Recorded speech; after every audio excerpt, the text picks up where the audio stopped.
Welcome back to the Appalachia Daily Update for Wednesday, January 14th, 2026. And I'm Coley. We've got a fun Murphy night out, a couple of civic calendar notes, one serious update we're going to handle carefully, and then a trail tip to finish strong. And we're keeping it practical because nobody's got time to rewind an episode 5 times just to figure out what day something happens. Before we jump into today's rundown, it's time for a couple of neighbor shout-outs. These are the folks doing good work locally, and we want to send some listeners their way. First up, Big Head's Grub.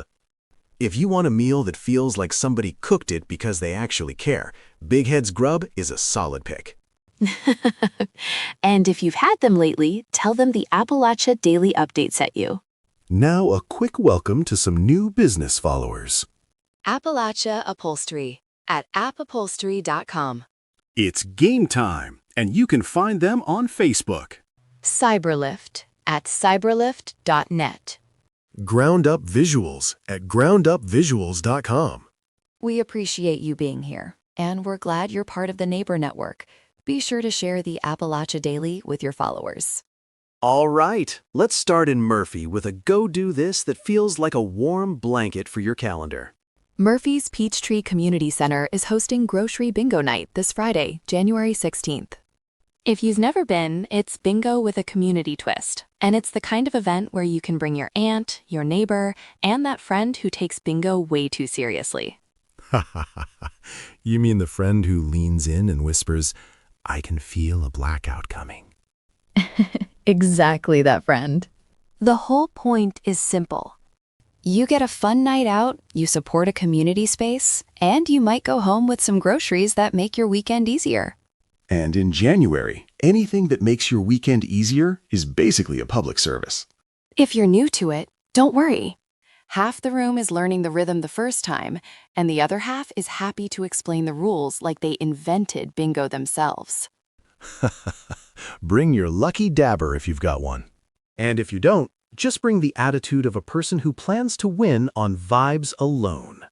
This is one of those events where you walk in tired and you walk out smiling, even if you don't win a thing. And if you do win, you're going to feel like the mayor of Aisle 5. All right, we're going to shift gears for a few items that are better delivered straight, clear, and calm. That means we're bringing in Tom for the civic notes and the serious update. First, a marble note for Cherokee County Schools. The Board of Education's next meeting is listed for Thursday, February 5th, at the central office in Marble. If you follow school operations, budget items, staffing, or facilities planning, these meetings are where decisions show up in public. If you can't attend, you can still keep an eye on posted materials and meeting minutes afterward. Staying informed is one of the simplest ways to support students and staff. Next, a serious update in the Hiawassee area involving Towns County. The Georgia Bureau of Investigation has announced arrests tied to a corruption investigation involving Towns County officials.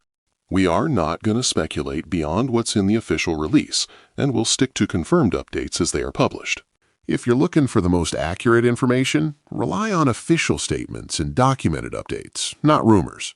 And for the Twin Cities corridor, Copper Hill's Board of Mayor and Alderman meeting is scheduled for Tuesday, January 20th at 5:30 p.m. These meetings are typically where residents can hear updates and raise local concerns through the public process. If you've got a neighborhood issue, a road concern, or a question about city services, that meeting is a straightforward place to bring it up. Thanks, Tom. That's the right tone for those items. Now, let's end with something practical and outdoorsy. Turtletown Falls is a great winter option, but it's also the time of year you've got to respect slick spots. Expect icy patches, watch your footing, and don't count on unlimited parking at the lower lot. If you're taking kids or you're not sure about the trail conditions, it's always fine to turn around early.